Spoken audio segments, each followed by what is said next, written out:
Hello, Ken Lewis, AudioschoolOnline.com. Good to have you back.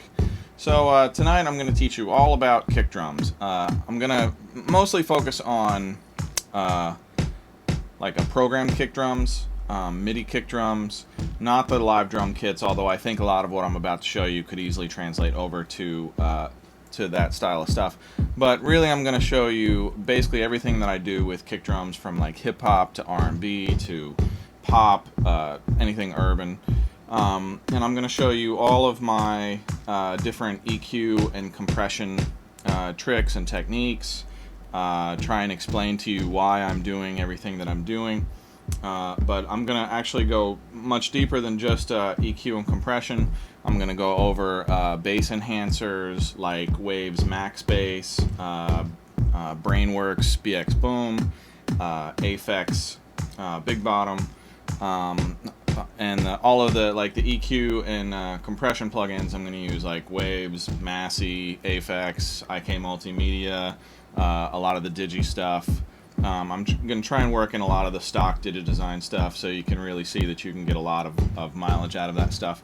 I'm also going to show you about gating techniques with kick drums, how to kind of change the character of a kick drum by using a gate or by using a gate in conjunction with EQ and compression or other things. I'm also going to touch on parallel compression. I'm not going to spend a whole lot of time with it, but basically I'm going to show you how to take a really weak kick drum and really give it some punch, just using the raw kick drum itself with some parallel compression. And then let's see, what else am I going to... I'm also going to touch on just ways to kind of distort or overdrive kick drums, just enough to give them some saturation, or full-on, just really muddy them up. I feel like a lot of people, especially when you're first trying to learn how to do this, you're looking for, or you're taught kind of this rule book of, this is the proper way to do things, this is the improper way to do things. And me as a professional mixer, having done this for 20 years, I can tell you there is no rule book. There is no one way that I'll EQ a kick drum. There is no right, there is no wrong. There's only what works best for the song that you're working on, be it as a producer or as a mixer or as an artist. Whatever works for you is what I would consider the right thing to do. And possibly the best part of this lesson is that the entire Pro Tools session that I'm going to be showing you all of this stuff on, I've spent a few hours before this lesson taking 12 different kick drums and really working each one of them in a different way with different plugins and different approaches. And I'm going to include the entire Pro Tools session and all of the kick drums and all of my plugin settings in this download. So when you get the lesson, you'll get the entire Pro Tools session and the kick drums, all of my settings. Everything will be there for you to check it out and see exactly what I've done for yourself. Spend some time on it, and hopefully learn a lot. So without further ado, let's move on to the lesson. Alright, on to the show. So our first kick drum, I actually like this kick drum a lot. I think it sounds pretty finished. If I had it in a mix, I may not even do anything to it. Let me jack up the volume on that. Sounds pretty good. So, like I said, I've gone through all of these and I've kind of tweaked them to where I really like it. So let me show you what I'm doing here. First thing, there, you can hear what it sounds like without anything else. First thing I did was I hit it with the H-Comp compressor. So stock Digi stuff. This thing fascinates me because I don't really completely understand how to use it. Sorry, I can show you my settings that I go to often, but I can't really tell you exactly what it's doing. There's some voodoo going on under the hood that I don't understand. So here's with.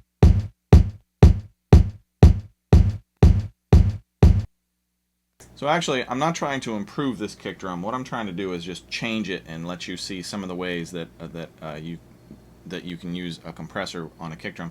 basically I'm taking the entire trail of the kick off with this thing with a compressor. So the compressor is set to a really slow attack and a really high ratio and a really fast release. So basically what happens is that initial transient of the kick goes through, and then after the full transient is through, the compressor grabs it and pulls it back. So that's why you lose the whole tail of the kick drum when the compressor kicks in. So it makes it a little bit punchier, but basically I'm trying to take away that tail. So then after that, I hit it with this equalizer, just a stock Digirac EQ.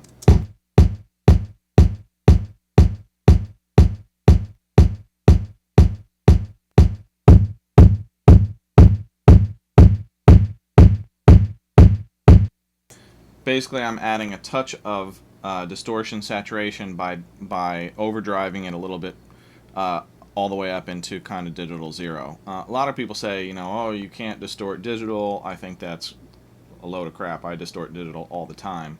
I think it's the way that you do it and the way you choose to do it and the frequencies that you do it at that are going to make the difference. To me, this sounds like a pretty pleasing digital distortion with a big low end.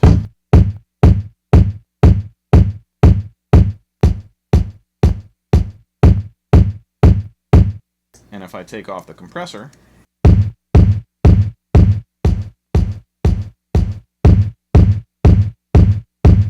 you can really see what I'm doing to that kick drum. I'm just boosting at 125 hertz at almost 12 dB, which is a lot. And then I'm jacking up the mid-range at 2K at plus 6 dB. And you can kind of see the curves of what I'm doing and how I'm doing it, and this is what it sounds like. Alright, moving on. Kick drum 2. Getting right into parallel compression. So here's the unaffected kick drum.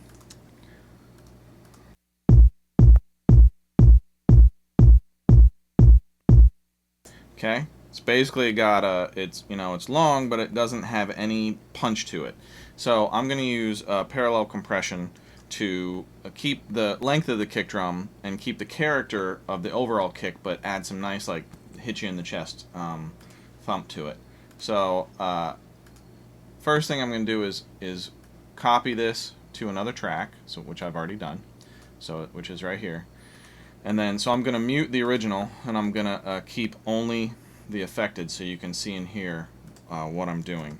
So just as a side note, copying any piece of audio to a second track and just playing the two tracks identically does absolutely nothing for you. It does not stereoize anything. All it does is makes it slightly louder, because now you have two of the exact same thing playing instead of one. It would be exactly like turning up a fader. So anybody who tells you that you can stereoize something by just copying it to another track is clearly not an engineer. Okay, back to action. So what I've done is, the first thing I did, I'm going to bypass the compressor, is gate this really hard. So here's the unaffected kick, and here's the gate.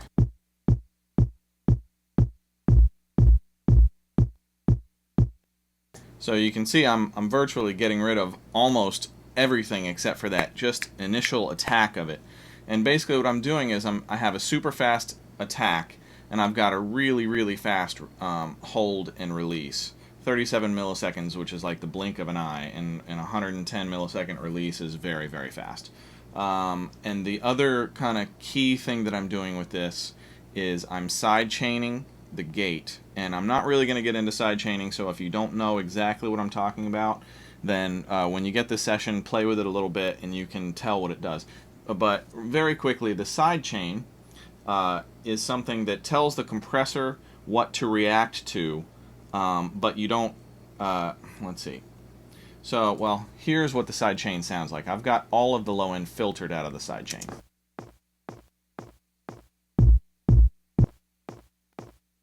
Okay, so what the side chain is doing is the side chain is telling the gate only react to what you hear.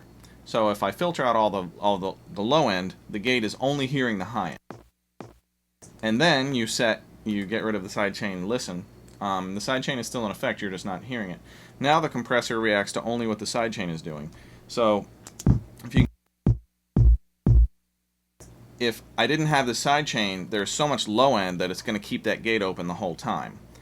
So I'm using the side chain to only get the click of the kick reacting to the gate, so I can really get this a nice short gate.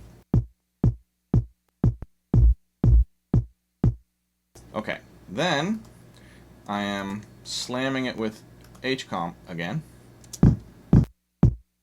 It's not doing a whole lot, but it's giving it a little bit of extra punch. But it's just making for like a really solid point onto the kick where it had none before. So now, this is the copy of the kick right here. I'll show you on the main screen.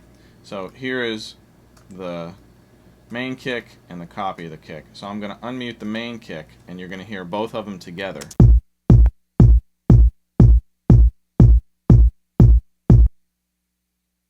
Now here is the original, and then I'll bring in the added parallel.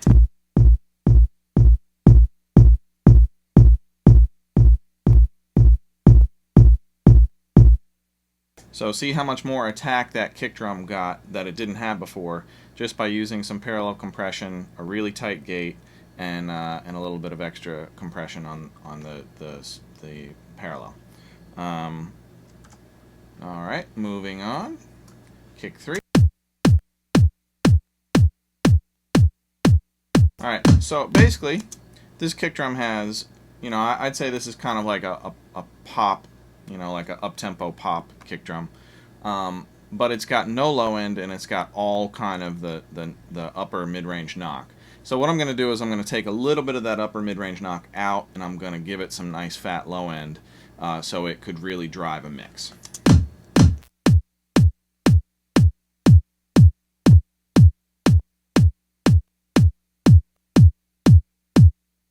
Cool. So what I'm doing, all I'm doing is 120 hertz. I'm boosting by 7 dB, and then at 2K, which is right in the mid-range, I'm pulling out 3 dB.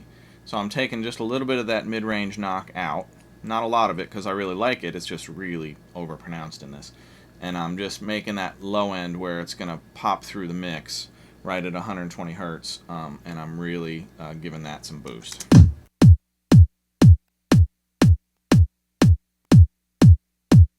Now this is also the type of thing where once it's put back into a big dense mix, I may end up adding some of that upper mid-range knock back if it's getting lost, or I might add some extra sub to this. But right now this has gotten me about 90% of the way there in about 2 minutes. Okay, kick drum 4. Aha! Now we're getting into the bass enhancers. The first bass enhancer on the playlist is Waves Max Bass. I started with my favorite, well, let me let you hear the bass first. Okay, so you can hear another kick drum that has virtually no bottom end and all kind of upper mid-range attack and snap to it. So I'm gonna, well, here's my setting.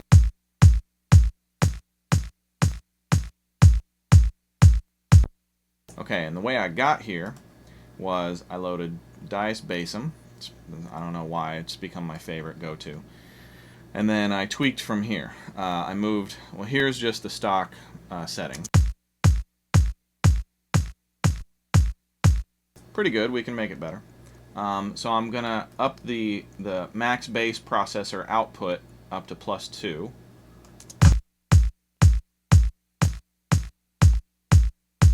So I'm boosting even more of that low end. And then I'm going to move the frequency up to about 80.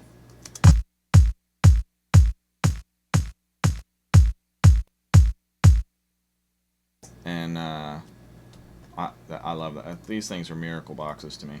The big bottom, I was actually really struck that I like it even better than the max bass.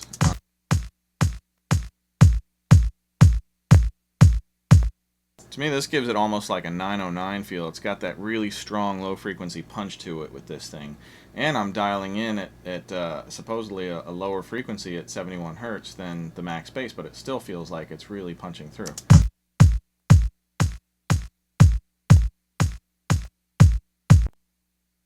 And then the third one up is Waves Low Air.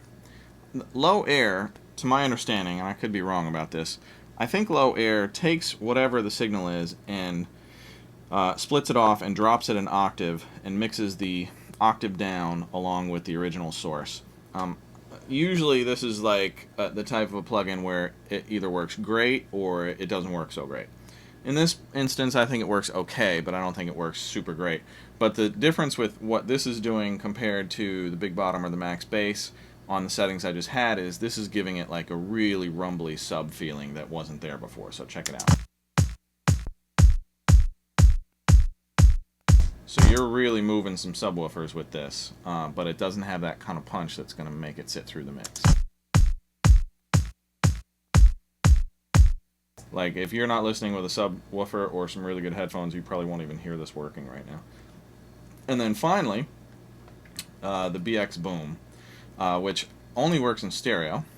So I had to basically copy this to 2 tracks, just like I told you not to do.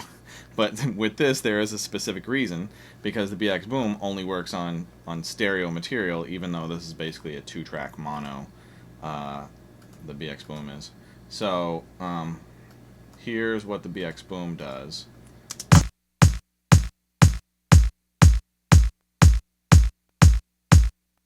Almost has like a really live kick drum thud to it. Maybe hence the picture. I don't know if mentally that's just what I'm getting from it. The cool thing about the BX Boom is it's pretty simple to use, and you have your mode is low, mid, and high. And that's not low frequency, mid frequency, high frequency. It's 3 different selections in the low range. So listen to what it does on each one. And I think I've determined that the middle one was my favorite on this particular kick drum.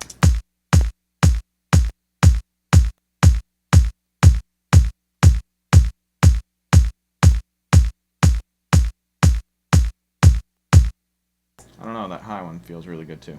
So anyway, so these are the 4 different ones. I'll run through all 4 of them simultaneously so you can hear them back to back to back.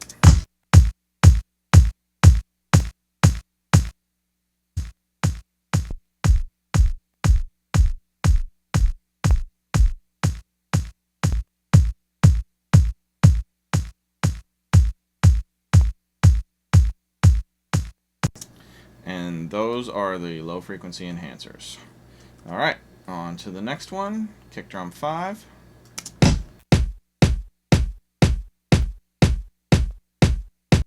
So I can already hear this kick drum is kind of limited, but I'm going to do some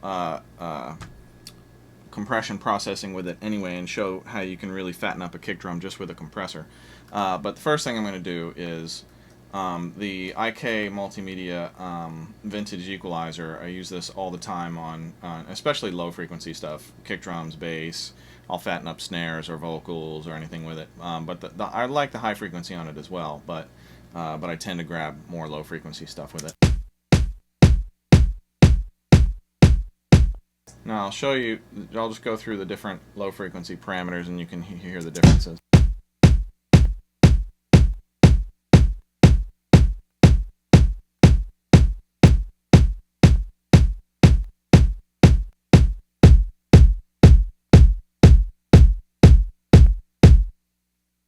Okay, so we're going to keep that on there, and we're going to open up the T-Rax Black 76, and now listen to it without, and then listen to how this like really fattens up and elongates the low end.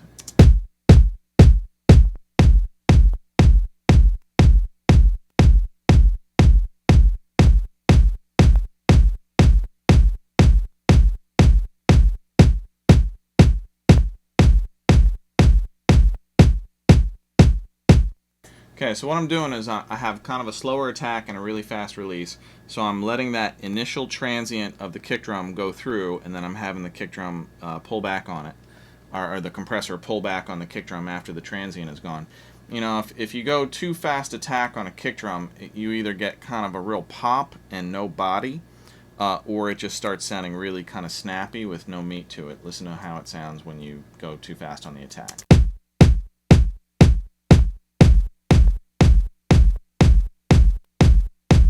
It kind of just flattens everything out and kills all of your transients. So now I'm going to show you one more IK compressor, the vintage compressor, which is modeled after a Fairchild 670. Quite well, actually.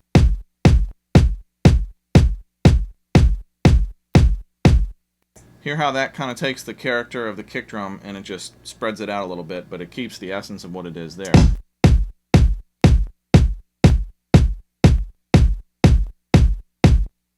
And typically speaking, the longer a sound lasts in a mix, the easier it is for your ear to identify what it is. So that 670 comes in really handy for stuff like that. Now, longer 808 kick drums. I mean, you can do 1,000,001 things with 808s. I'm probably going to do a whole separate lesson just on 808s and show you a whole lot of different stuff that you can do to them. But basically, I'm going to show you how to take kind of just a regular 808 and make it into more of like a tone 808. So here it is unaffected.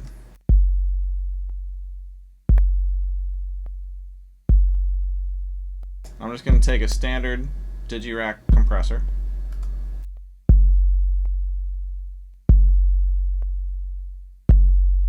Hear how that tone sticks around for a lot longer. Now, if you notice, I've got the attack incredibly slow on this, 300 milliseconds. So basically what I'm doing is I'm letting, again, that entire transient through before I yank back on the signal. And then the compressor just evens out the tone as it wants to fade out, but instead of kind of doing this and fading out, the compressor kind of lets it do this. So if you're trying to create like a tone base and play the 808 like notes, something like this might come in really handy.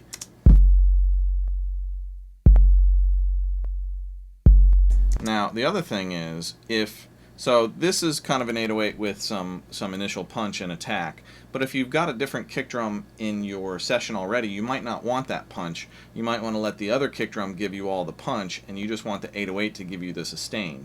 So it might sound weird on its own, but layered with another kick drum it would work really well to take away all of that attack from the kick drum. So what I'm going to turn this into a super fast attack, and then I'm going to slow down the release a little bit, and then it'll get rid of that initial punch.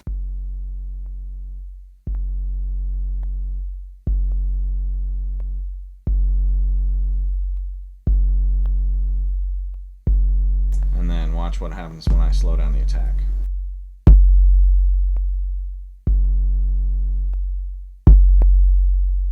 So you can really craft a kick drum quite a lot just with attack and release.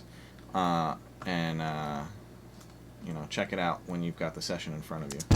So, okay, so here's two other kick drums, really different characteristics. I'll loop them so you can hear them.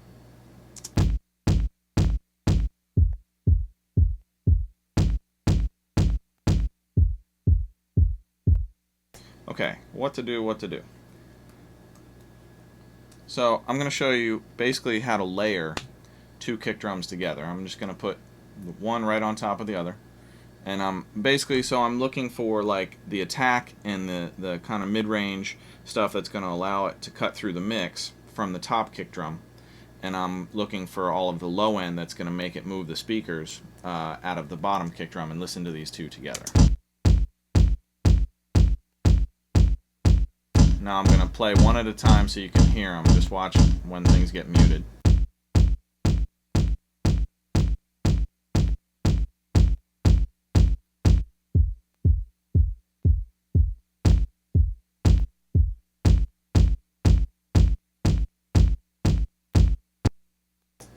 Layering kick drums. I'll probably do a whole nother lesson on that as well. You can get really in depth with the why and the how and the what to layer.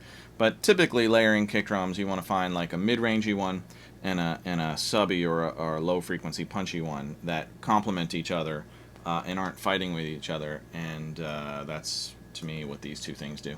Moving on to short, kind of mid-rangey 808s. Stuff like this. Really good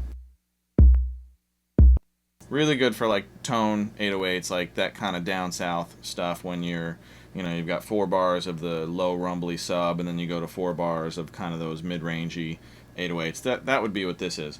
first problem I noticed with this is that it has this really strong click at the beginning of it.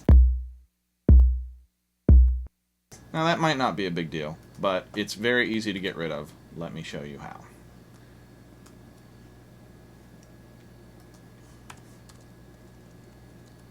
See that big spike right there? That's where all of the click is coming from. So basically what I'm going to do is I'm going to remove that click. I'm going to try right at the where it crosses the center line. There, now that's the perfectly where it crosses the center line. Hopefully I've gotten rid of all of that click. So I'm going to play the first and the second. First has the click still, second it's gone. Listen to the difference.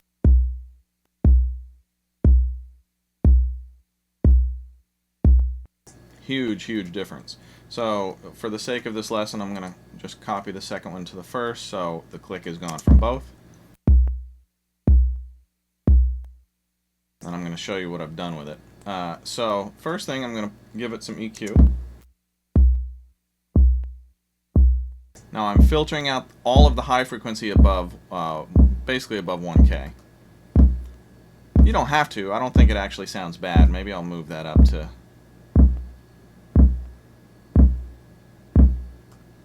maybe 3K. That gives some more of that kind of mid-rangey tone to it.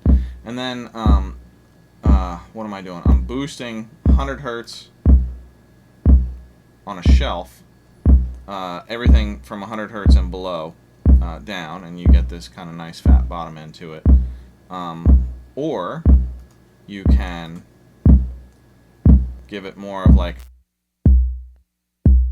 lower mid-rangey tone to it. Or both. So I'm going to stick to the kind of lower mid-rangey tone, and then I'm going to hit it with a compressor. I'm going to hit it with the Massey L2007, which is actually a limiter.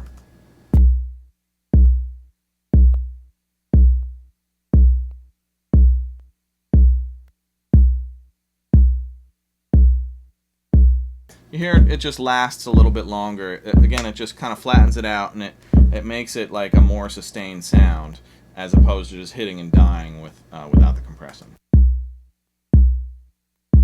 Or you could get super severe with it and like murder it with an L1. To me, that's like a really that's an effect. You have to want it to sound like that. That's not something I would normally do in a mix unless I was producing it and I really wanted that kind of mid-range buzz to it. But if you do, what I'm doing is with the L1, I'm compressing, well, I'm limiting a lot. You can see how much reduction I'm getting. I'm getting 26 dB of reduction. And the key to kind of make it that buzziness is a super fast release. And as I slow down the release, you'll hear a lot of that buzz go away.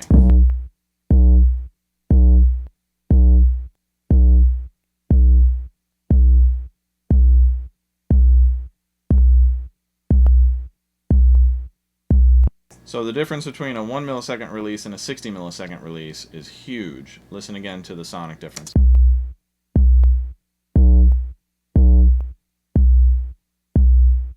The only thing I'm doing is changing the release speed. That's it.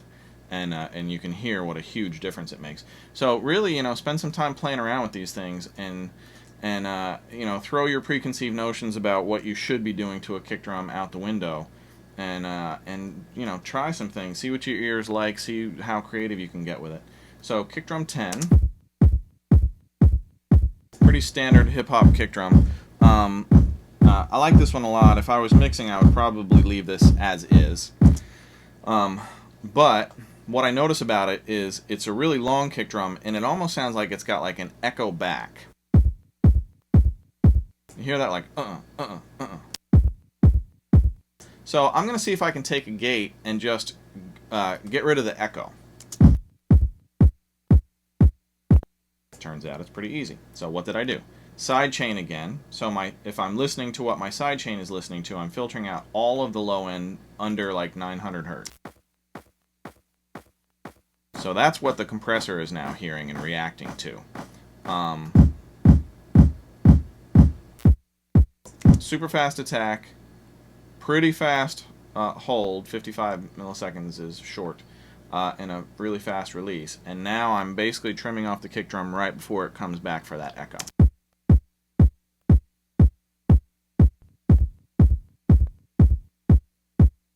Okay, then I'm gonna do some equalization. Let's see what I've got here. So I rolled off some of the top end because it's a really noisy kick drum. And of course I boosted some of the low frequency right where it would like drive the subwoofers right at 60 Hertz. I'm boosting by about 4 dB. So +4 at 60 Hertz with a kind of a wide bell, and then I'm reducing the high frequency, everything above about 9K, by 8 dB, which is significant, and you can really hear the difference in brightness and fatness when I engage the EQ. Okay, last thing I'm going to do is hit it with the H comp and see what we've got cooking here. So what the H comp is doing, I probably wouldn't do this, but I'm just showing you what you could do with this. I've got a fairly slow attack and a fairly slow release, and it's giving it a bit more punch and attack, but it is taking away a little bit of the bottom end of it. And see if you can hear that.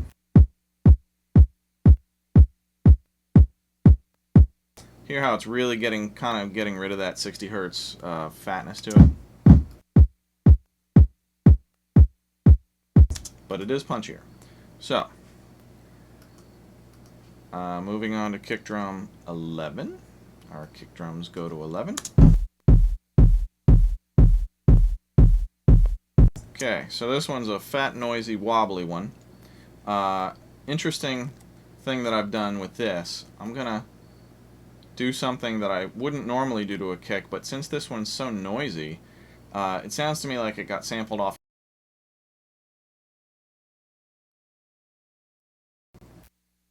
You probably didn't get that. This one sounds like it was sampled off of a record, and it's got all that like tape hiss and record crackle and stuff on the top end of it. Listen to it again. So I'm actually putting a noise reduction plugin on this. Now typically noise reduction plugins incur a huge delay. So what I would do is I would get the noise reduction right, I would get the sound of the kick drum right, then I would bounce it to a new audio track, and then I would realign it with the original audio track and then get rid of the original audio track. You might have to rewind that and watch that a few times to understand exactly what I just said, but watch what it does.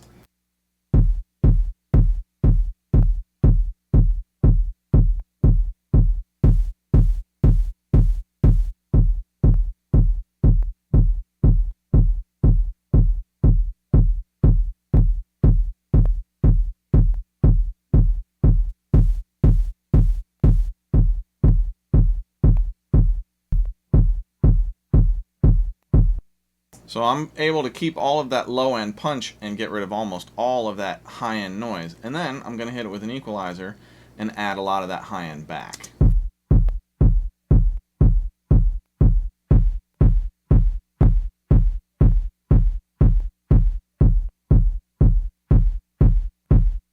Then, I love this about this kick drum. It's got like a really pure tone way at the bottom. So I'm going to just do a real tight bell curve, +6 at 40 Hertz. That's really low. And watch how it kind of resonates down there.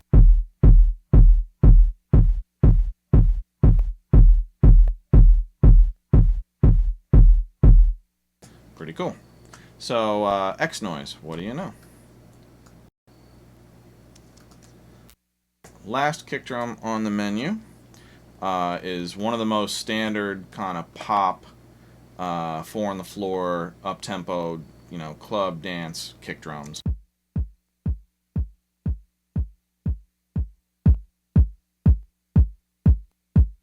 Sounds great, doing nothing to it. I wouldn't do a whole lot to this in the mix. It already sounds compressed, it already sounds EQ'd, it already sounds like it would drive and mix really well. I'm just going to add a touch of EQ with the T-Rax equalizer, and you can see I'm going to add a little bit of punch on the bottom end and a little bit of snap on the top end and see if we can get it even better than it is.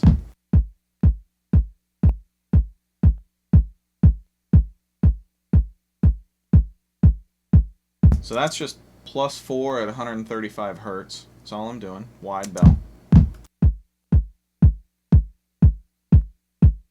Then I'm adding some snap, about +5 at about 3K.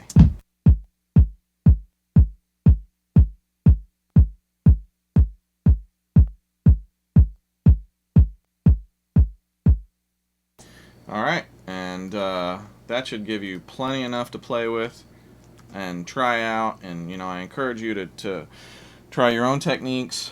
Look at what I've done and see if you can really dig in and understand what I did and why I did it. And then try your own stuff and see if you can really learn what I'm doing as opposed to just mimicking what I'm doing. And I think your mix chops will get a lot better. So until next time, thanks for watching. Ken Lewis, audioschoolonline.com. Good night.